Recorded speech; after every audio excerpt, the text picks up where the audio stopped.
नमस्कार दोस्तों, कामयाबी तक चैनल में आपका स्वागत है। यदि आपने कामयाबी तक चैनल को सब्सक्राइब नहीं किया है तो जल्दी से सब्सक्राइब करें। आज से हम हरियाणा की सीरीज भी शुरू करने वाले हैं, जो आपके हरियाणा के सभी किसी प्रकार का भी एग्जाम हो उसके लिए अति महत्वपूर्ण होगा। मेरा वादा है कि इस सीरीज से एक भी प्रश्न हरियाणा का अगर आता है तो वो अलग नहीं आएगा। तो शुरू करते हैं हम हरियाणा का। आज हमारा टॉपिक रहेगा हरियाणा का इतिहास। हरियाणा का इतिहास हम लगभग 10-15 दिन में करने वाले हैं। फिर उसके बाद हरियाणा का भौगोलिक स्थिति, हरियाणा का साहित्य, सभी के बारे में हम जानेंगे। तो आप इस वीडियो को अपने दोस्तों तक शेयर करें। शुरू करते हैं। सबसे पहले हम जान लेते हैं भारत में हरियाणा है स्थित होता कहाँ है। तो हरियाणा का इतिहास में हम शुरू करते हैं हरियाणा की स्थिति। तो हरियाणा 27.39 डिग्री से लेकर 30.55 उत्तरी अक्षांश से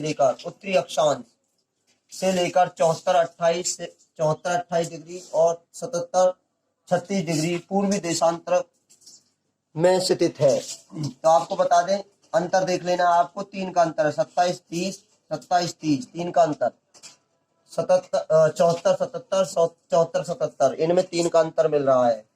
हरियाणा के पूर्व में यमुना नदी बहती है और पश्चिम में घग्गर नदी बहती है। तो पूरब और पश्चिम के आकार में देखें तो हरियाणा पूरब पश्चिम में यमुना और घग्गर नदी के मध्य स्थित है।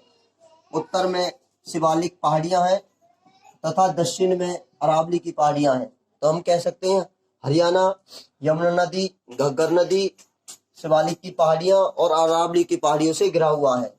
तो हम आज पढ़ते हैं हरियाणा का इतिहास। हरियाणा का इतिहास तीन बिंदुओं पर आधारित है। नंबर 1, प्राचीन इतिहास, हरियाणा का प्राचीन इतिहास के स्रोत। दूसरा, मध्य इतिहास के स्रोत। और तीसरा, आधुनिक इतिहास के स्रोत। आज हम प्राचीन इतिहास के स्रोत के बारे में जानेंगे। प्राचीन इतिहास स्रोत भी 2 प्रकार से इसका वर्गीकरण किया गया है, साहित्य स्रोत और पुरातात्विक स्रोत। साहित्य स्रोत को भी 2 भागों में बांटा गया है, भारतीय स्रोत और विदेशी स्रोत। अब हम भारतीय स्रोत को भी 3 भागों में बांटा गया है। ये मेरा वादा है कि अगर एक भी क्वेश्चन अगर अलग आता है तो आज मुझे बता देना। हरियाणा का अगर एक भी क्वेश्चन इस सीरीज से अलग आए तो मैं आपसे तो हरियाणा का हम पढ़ लेते हैं साहित्य स्रोत। साहित्य स्रोत 2 प्रकार का होता है। साहित्य स्रोत में भी एक भारतीय स्रोत होता है, एक विदेशी स्रोत। तो भारतीय स्रोत को हम पढ़ने वाले हैं। भारतीय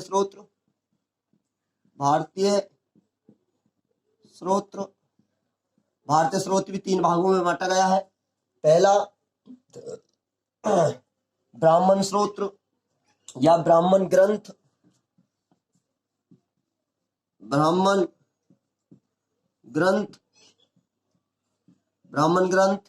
दूसरा, बौद्ध ग्रंथ।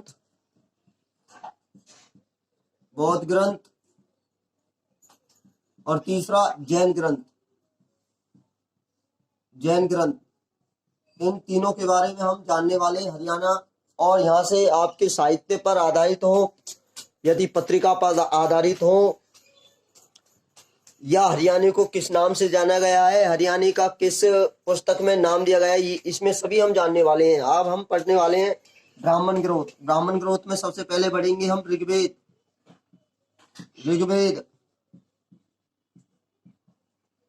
ऋग्वेद सबसे प्राचीन ग्रंथ है। ऋग्वेद क्या है? सबसे प्राचीन ग्रंथ की बात करें, ग्रंथ है जिसमें हरियाणा के भौगोलिक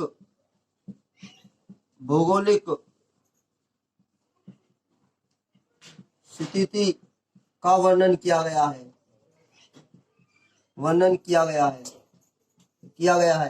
ऋग्वेद के अनुसार जो आर्य लोग वो सरस्वती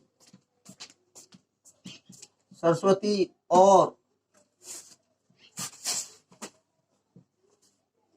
दृश्यदाती नदी के मध्य निवास करते थे। निवास करते थे। तो आपसे क्वेश्चन पूछा जाएगा कि आर्य लोग किस ग्रंथ के अनुसार सरस्वती और दृष्टाती नदी के मध्य निवास करते थे। और ऋग्वेद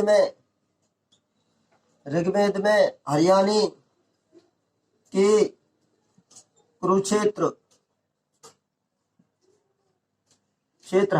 कुरुक्षेत्र के आधुनिक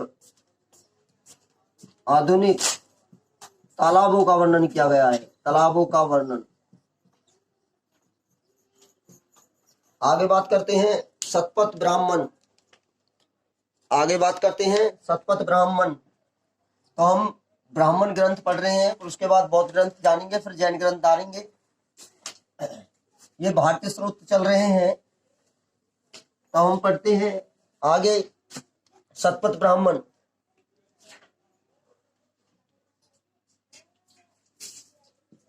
शतपथ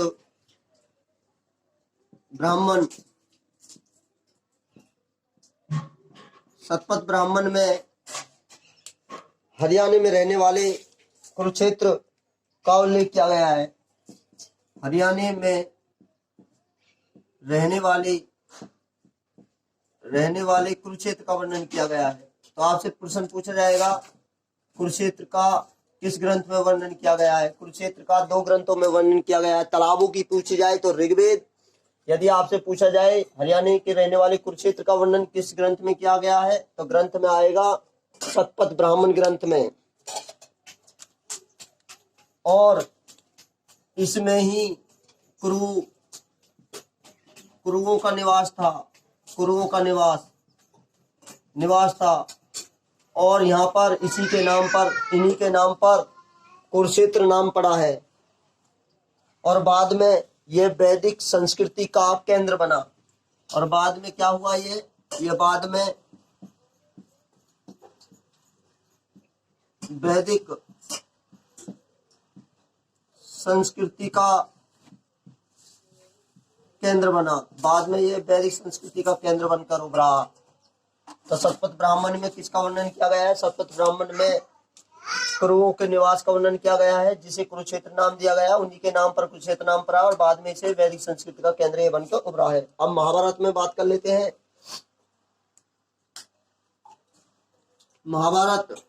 महाभारत ये सबसे बड़ा ग्रंथ माना जाता है। अगर देखें तो महाभारत का युद्ध कौरव और पांडवों के मध्य कुरुक्षेत्र की भूमि पर हुआ था। महाभारत में हरियाणा को बहुधान्य कहा है। बहुधान्य।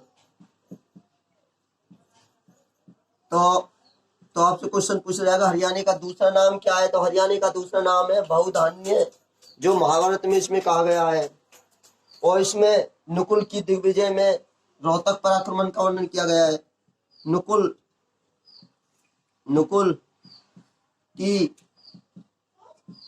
दिग्विजय में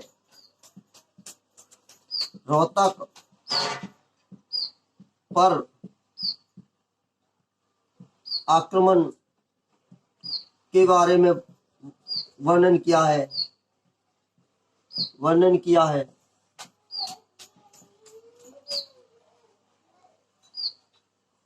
और आपको बता दें कि रोहतक के जो लोग थे शिव के पुत्र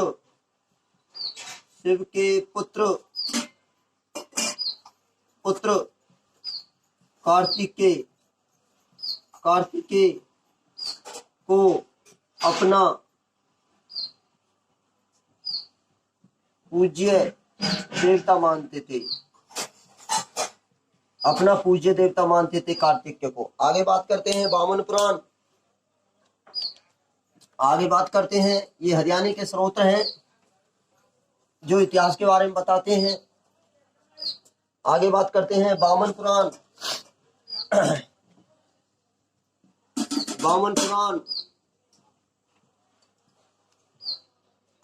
यदि आपको ये हमारी वीडियो अच्छी लगती है तो इसे शेयर करें, ज्यादा से ज्यादा शेयर करें अपने दोस्तों तक।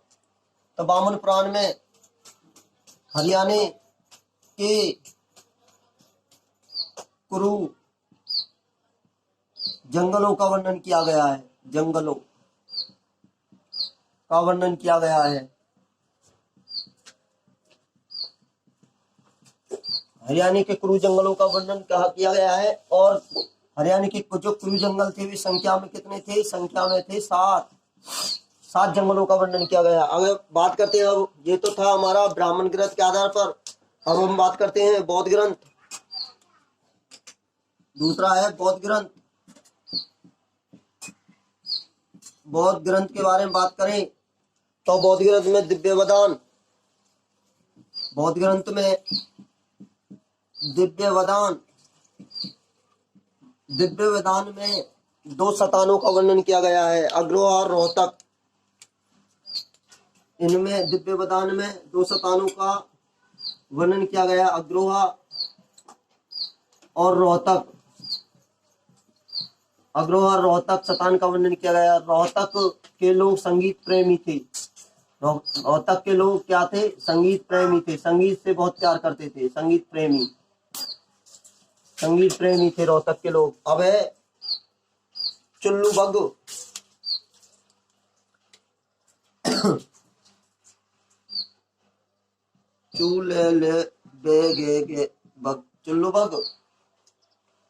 चुल्लू बग में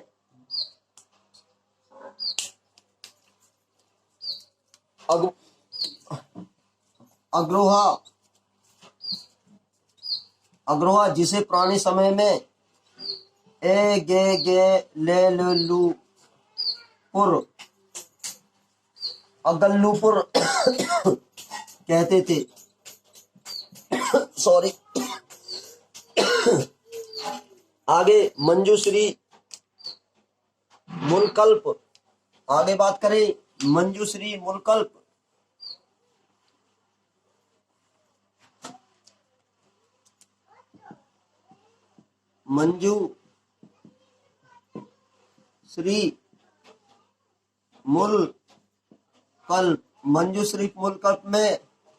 मंजूश्री मुलकल्प में श्री कंठ जनपद का वर्णन किया गया है। श्री कंठ जनपद का वर्णन किया गया है। और श्री कंठ जनपद सतानेश्वर की राजधानी थी। इसकी सतानेश्वर की राजधानी, सतानेश्वर जो कुरुक्षेत्र में पड़ता है, कुरुक्षेत्र में का सतानेश्वर, सतान कुरुक्षेत्र में पड़ता है। और यहाँ पर जो शासक करते थे वो शासक करते थे वैश्व। यहाँ पर जो शासक करते थे, शासक कौन करता था? यहाँ पर शासक थे वैश्व। यहाँ पर वैश्व शासक करते थे। आगे बात करें जातक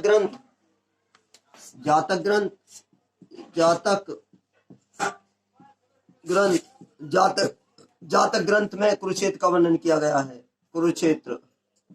जातक ग्रंथ में कुरुक्षेत्र का वर्णन किया गया है। अब हम जान लेते हैं जैन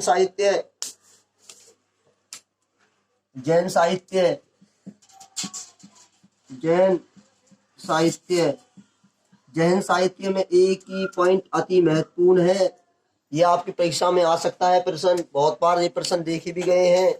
क्या है? हरियाणा में जैन धर्म का प्रचार साधु जिनवल्लभ ने किया था। हरियाणा में जैन धर्म का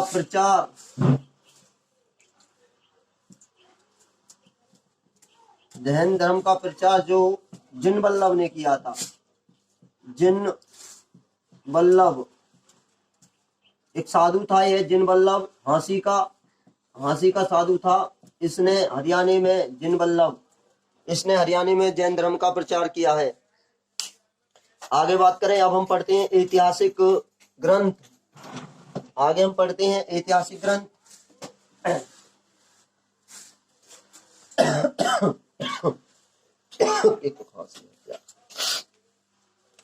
ऐतिहासिक हरियाणा के ऐतिहासिक ग्रंथ या कोई भी अति महत्वपूर्ण है। ऐतिहासिक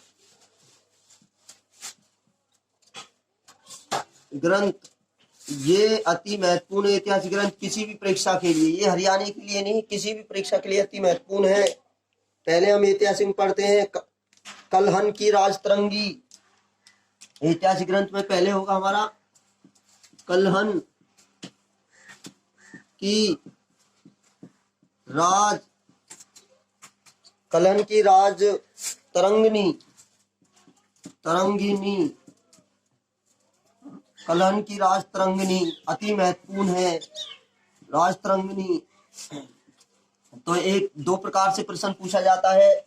कलहन ने कौन सी पुस्तक लिखी? तो कलहन ने जो पुस्तक लिखी है वो राज तरंगी लिखी है। इसमें किसका वर्णन किया गया है? इसमें जम्मू कश्मीर के राजा, इसमें जम्मू कश्मीर के राजा ललिता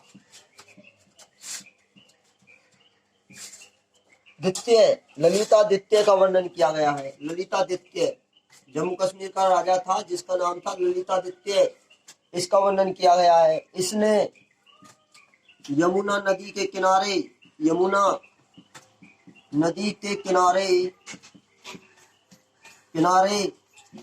हरियाणा के राजाओं को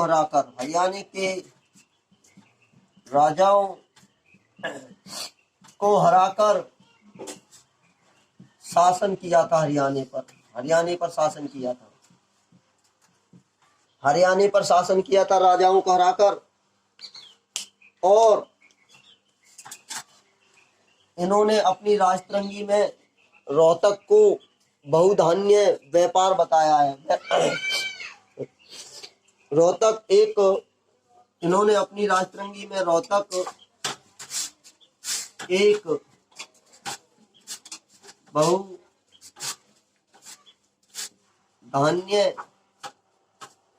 व्यापार केंद्र बताया है। व्यापार केंद्र था इसी के समय। इन्होंने कहा कि बहुधान्य व्यापार केंद्र कौन बताया है? रोहतक बताया राजतरंगी में। अगर बात करें आगे पाणिनि की अष्टधाई, पाणिनि अति महत्वपूर्ण है ये भी कि अष्टधाई।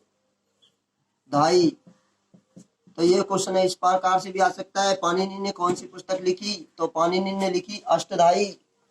तो इन्होंने कुरु जनपद और योधन्य जाति का वर्णन किया गया है। इसमें कुरु जनपद और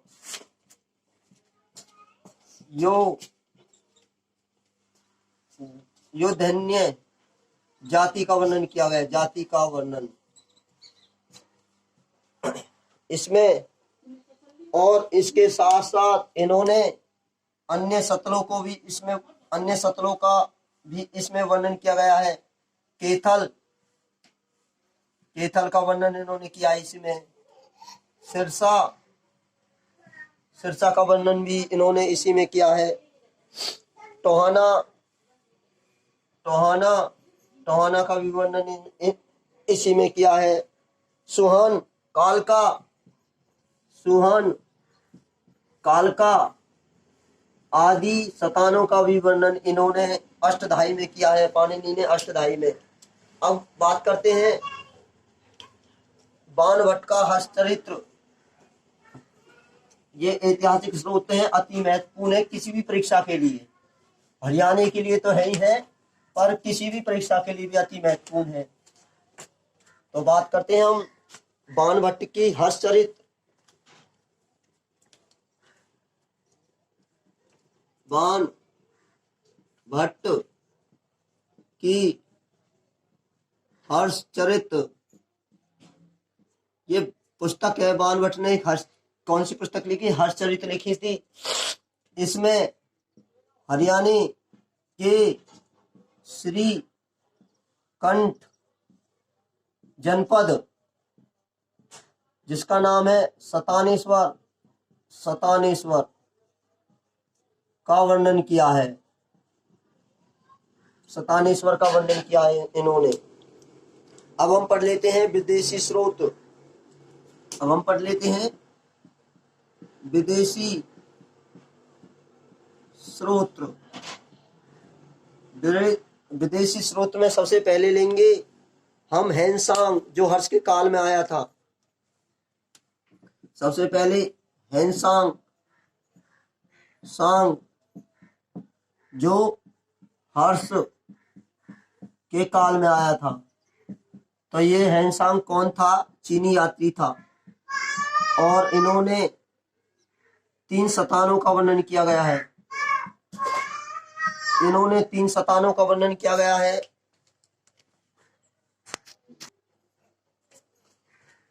तीन संतानों का वर्णन किया है। कौन कौन से संतान है वो? गोकर्ण, पहला संतान है गोकर्ण,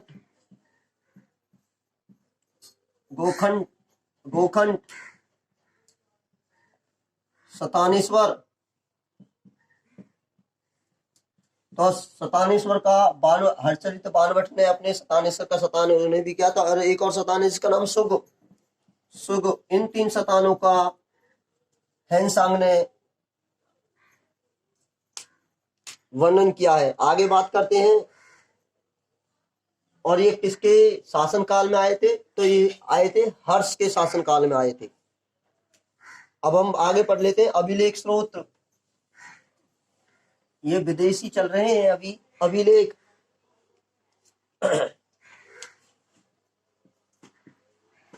अभिलेख स्रोत। तो अभिलेख स्रोत में सबसे पहले लेंगे हम अशोक का टोपरा अभिलेख। अशोक का टोपरा अभिलेख। अशोक का टोपरा अभिलेख बात करें तो कहाँ है? यमुनानगर, यमुनानगर में था ये अशोक का टोपरा अभिलेख। इसमें इस अभिलेख में बताया गया है कि हरियाणा में मौर्य साम्राज्य का शासन था। इसमें बताया गया कि हरियाणा में मौर्य साम्राज्य का शासक था। मौर्य साम्राज्य का शासक था। आगे बात करें तोसाम अभिलेख, तोसाम अभिलेख। अब तोसाम अभिलेख भिवानी में है। तोसाम अभिलेख यह 4 और एक बार प्रश्न पूछा गया था कौन सी शताब्दी का है? तो ये 4वीं और 5वीं शताब्दी का अभिलेख है। शताब्दी का अभिलेख है। मैंने ये वीडियो बनाई है, सभी पुराने आए हुए प्रश्नों के ऊपर आधारित वीडियो है। और इसमें सोमतात्र द्वारा तालाबों और एक मंदिर का वर्णन किया गया है। इसमें सोमतात्र द्वारा निर्मित 2 तालाबों और एक मंदिर का वर्णन किया गया है। मंदिर का वर्णन मैं आपसे वादा करता हूं कि इससे हमारी जो सीरीज चलाई हुई है इससे एक भी प्रश्न लगाता है तो आप मुझे बता देना। तो आगे बात करें, एक भी प्रश्न नहीं आएगा अलग। हरियाणा का अगर इतिहास से प्रश्न आया तो हमारी वीडियो से आने वाला है। आगे बात करें प्रतिहार काल के अभिलेख। प्रतिहार काल के अभिलेख। प्रतिहार काल के अभिलेखों के बारे में बात करें तो इसमें से राजा भोज के 2 अभिलेख हैं। प्रतिहार काल में राजा भोज के 2 अभिलेख। राजा भोज के अभिलेखों के बारे में बात करें तो इन्होंने 2 अभिलेख, इनके 2 अभिलेख हैं। पहला होता है पहवा, 2 अभिलेख हैं इनके। पहवा जो कहाँ है? कुरुक्षेत्र में। पहवा अभिलेख कुरुक्षेत्र में। और दूसरा अभिलेख है जिसका नाम है सिरसा अभिलेख। सिरसा अभिलेख। पहवा अभिलेख में व्यापार और संस्कृति के बारे में बताया गया है। इसमें व्यापार और संस्कृति के बारे में बताया। जबकि सिरसा में पशुपत संप्रदाय के बारे में बताया गया है। और महेंद्रपाल प्रतिहार में ही एक और है,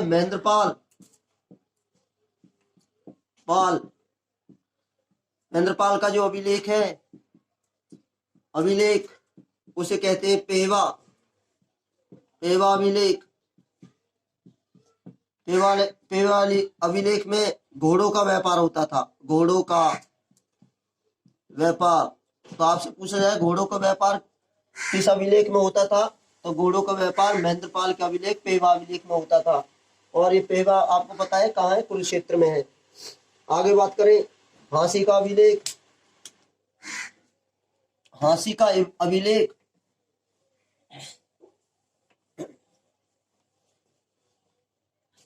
आगे बात करें हांसी का अभिलेख। हांसी का अभिलेख पृथ्वीराज द्वितीय पृथ्वीराज द्वितीय का अभिलेख है। इसमें पृथ्वीराज द्वितीय, इस अभिलेख में पृथ्वीराज द्वितीय ने अपने चाचा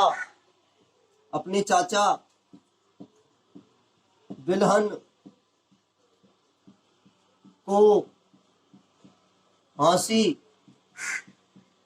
की सत्ता दी थी। इसमें हांसी का अभिलेख किससे, पृथ्वीराज द्वितीय से, और इसने अपने चाचा बिलहन को हांसी की सत्ता दी थी।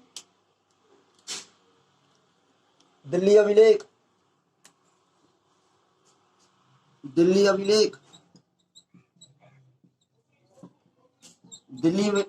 में दिल्ली को ढिल्ली का कहा गया है। अगर अब बात करते हैं हम सिक्के, ये तो रहे हमारे अभिलेख। अब बात करें सिक्के, अति महत्वपूर्ण है, कहीं ना कहीं हरियाणा के सीईटी में आने वाले प्रश्न है। ये मेरा वादा है, प्रश्न 100% आएंगे। सिक्कों के बारे में बात करें तो सिक्के कहाँ कहाँ से मिले हैं और किस किस के मिले हैं। सबसे पहले खोखरा कोट। देखो आपको बता दे, खोखरा रोहतक खोखरा विकेट से योधन्य के सिक्के मिले हैं। योधन्यों के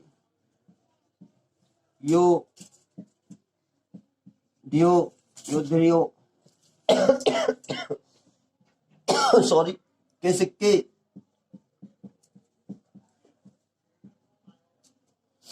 इंडो ग्रीक के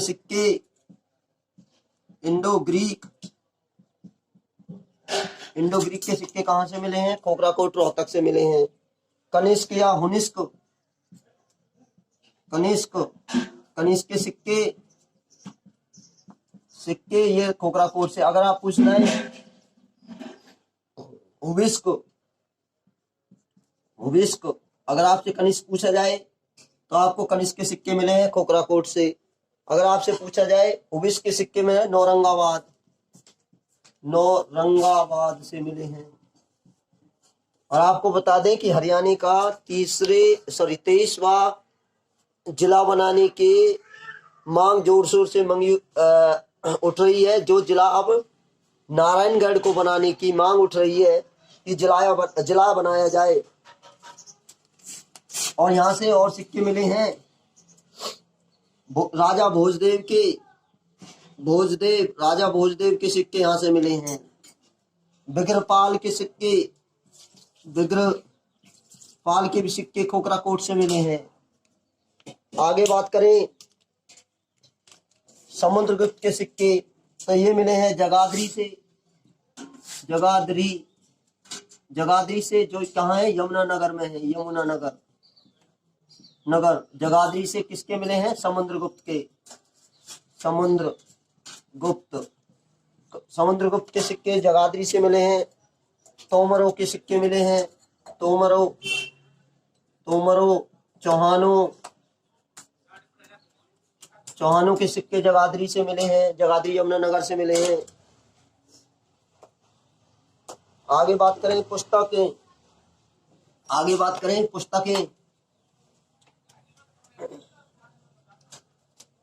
आगे हम बात करते हैं पुस्तकें इंपोर्टेंट है। पुस्तकों के बारे में बात करें तो सबसे प्राचीन प्रथम वर्ग की सबसे प्राचीन पुस्तक कौन सी है?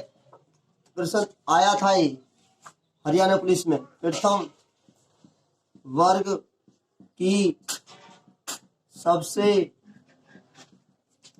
प्राचीन पुस्तक वो है अलबेरूनी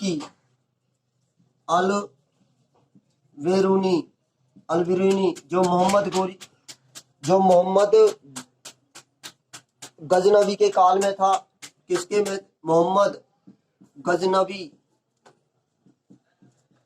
गजनबी के काल में आया था। अलबेरूनी मोहम्मद गौरी के काल में आया। इनकी पुस्तक है तहकीकाते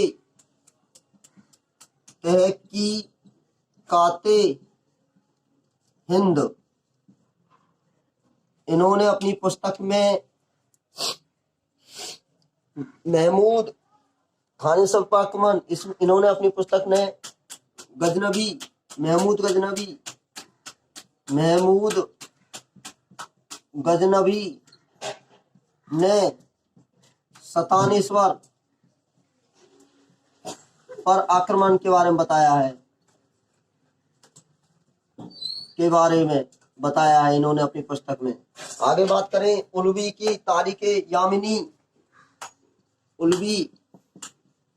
की कौन सी तारीख यामिनी? उलवी ने पुस्तक लिखी जिसका नाम है तारीख यामिनी। इसमें हरियाणा के राजनीतिक इतिहास के बारे में, हरियाणा के राजनीतिक इतिहास के बारे में बताया गया है। आगे बात करें बहावी तारीख सुबुक्तीन। बहावी की पुस्तक है तारीख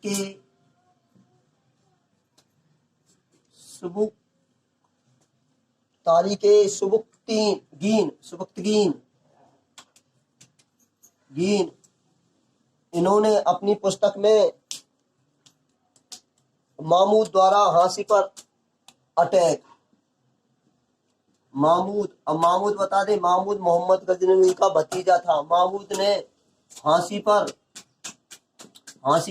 1038 में कब्जा या अटैक किया था। अगर बात करें निजामी अगली पुस्तक है निजामी की पुस्तक जिसका नाम है ताजुल मासिर। इन्होंने अपनी पुस्तक में मोहम्मद गौरी के आक्रमणों का वर्णन किया गया है। मोहम्मद गौरी के आक्रमणों का वर्णन इन्होंने किया है।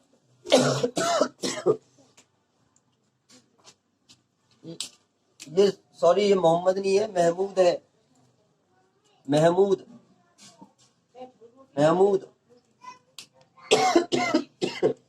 Ibn Battuta.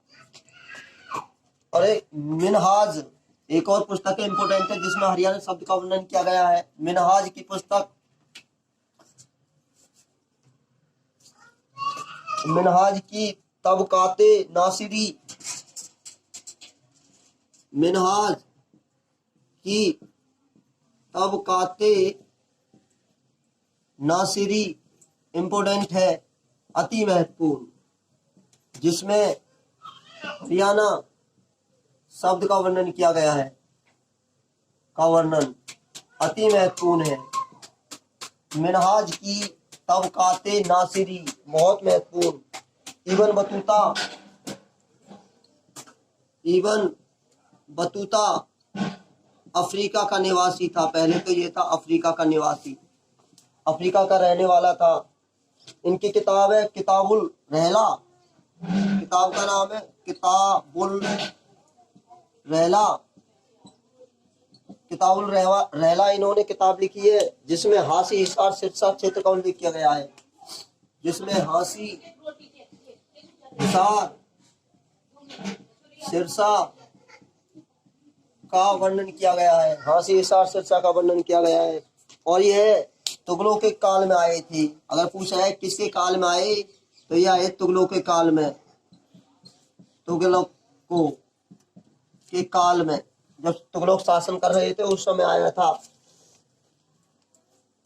आगे मौलाना आजाद मौलाना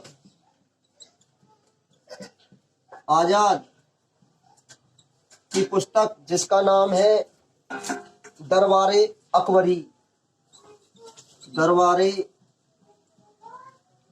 अकबरी, जिसमें हेमू के पानीपत युद्ध के बारे में बताया गया है, युद्ध के बारे में अति महत्वपूर्ण है। मौलाना आजाद की दरबार अकबरी में पानीपत के दूसरे युद्ध के बारे में बताया गया है। अब बात करें हम भवन और स्मारक, बात करें हम भवन और स्मारक।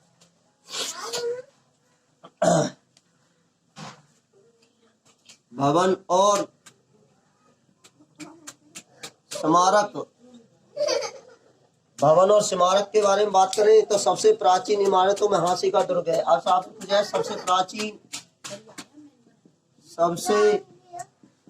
प्राचीन इमारत, सबसे जो प्राचीन इमारत है वो हांसी का दुर्ग है। हांसी का दुर्ग सबसे प्राचीन है, हांसी का दुर्ग। और इसका निर्माण अगर पूछा है किसने निर्माण किया था, इसका जो निर्माण किया है वह चौहानों ने किया था। चौहानों ने इसका निर्माण किया था। और इसका चौहानों के बाद पठानों ने भी इसकी देखरेख की थी। पठानों के बाद जॉर्ज टॉम्स ने भी इसका पूर्ण निर्माण किया था। और पूछ रहा है पूर्ण निर्माण जॉर्ज टॉम्स ने किया था। आगे बात करें, पठानों ने दो काम और किए थे। इन्होंने रोहतक की दीनी मस्जिद का निर्माण भी इन्होंने कराया था। मस्जिद का निर्माण भी इन्होंने कराया था। हिसार की इमारत भी इन्होंने बनाई। हिसार की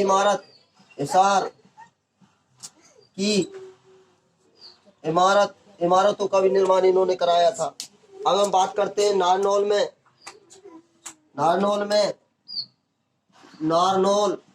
महेंद्रगढ़ में इब्राहिम सूरी। नारनौल में बात करें जल महल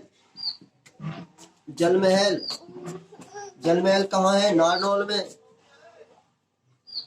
मुकुंद दास का छत्ता,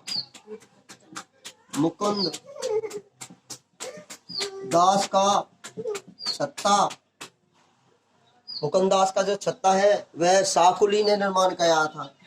साकुली ने इसका निर्माण कराया था। इब्राहिम सूरी का मकबरा, इब्राहिम सूरी का मकबरा शेरशाह सूरी ने कराया था। शेरशाह सूरी। अगर आप पूछा जाए इब्राहिम सूरी का मकबरा कहाँ है, तो ये है नारनौल महेंद्रगढ़ में। आगे शेख चिल्ली का मकबरा। आगे बात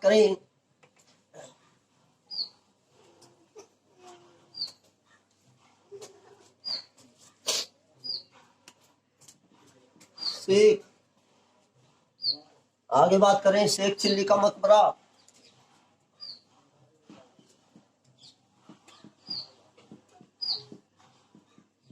का मकबरा ये कहाँ है? कुरुक्षेत्र में है। कुरुक्षेत्र और इसे क्या कहते हैं? इसे कहते हैं हरियाणा का ताजमहल। हरियाणा का ताजमहल शेख चिल्ली को मकबरे को कहा जाता है। इसका जो निर्माण पूछा जाए, इसका निर्माण दारा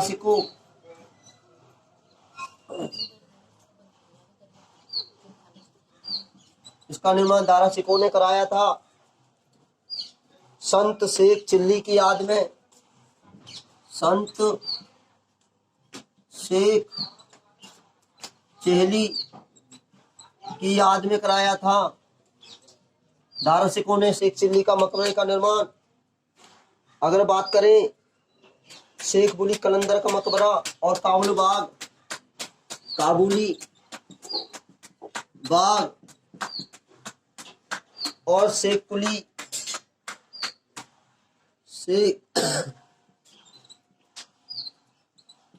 कुली का मकबरा ये है पानीपत में। आगे बात करें यमुना नहर का पुल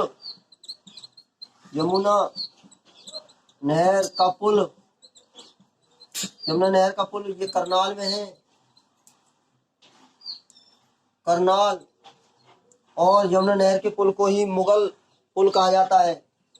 इसे मुगल पुल कहते हैं। मुगलों के काल का पुल है मुगल पुल। मुगल गार्डन ये पिंजौर पंचकुला में। अगर हम बात कर लेते हैं आगे पत्रिकाएं, ये हमारा आज का लास्ट टॉपिक रहेगा।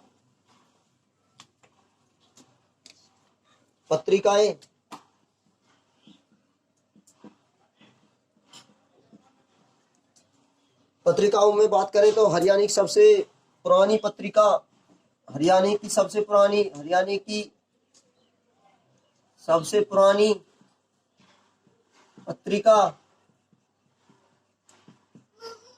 जिसका नाम है हरियाणा शोध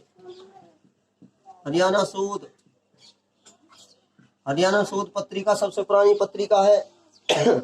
अन्य और हरियाणा शोध पत्रिका का जो यह पूछा जाए कहाँ से की प्रकाशित, रेवाड़ी से। और इसका जो प्रकाशन है वह कुरुक्षेत्र से भी होने लगा।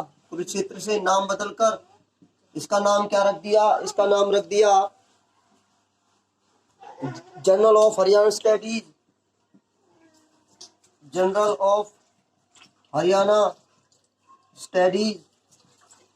जर्नल ऑफ हरियाणा स्टडीज जो कुरुक्षेत्र की यूनिवर्सिटी से प्रकाशित होने लगी। और यहाँ से 2 पत्रिकाएं भी प्रकाशित हुई जिसका नाम है सप्त सिंधु और जन साहित्य। सप्त सिंधु जन साहित्य पत्रिकाएं भी प्रकाशित होने लगी। साहित्य। समाचार पत्रों की बात करें, समाचार पत्र में सबसे पुराना पत्र है 19वीं शताब्दी का रिफाए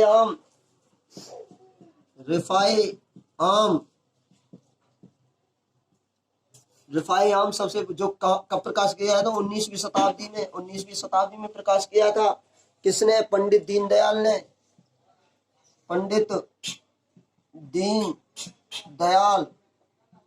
शर्मा ने इसे प्रकाश किया था। कहाँ से किया था? झज्जर। उसके बाद कुछ अन्य पत्रिकाएं भी आने लगी खैर संदेश जो 1899 में अम्बाला से प्रकाशित हुई, अम्बाला से। और जाट गजट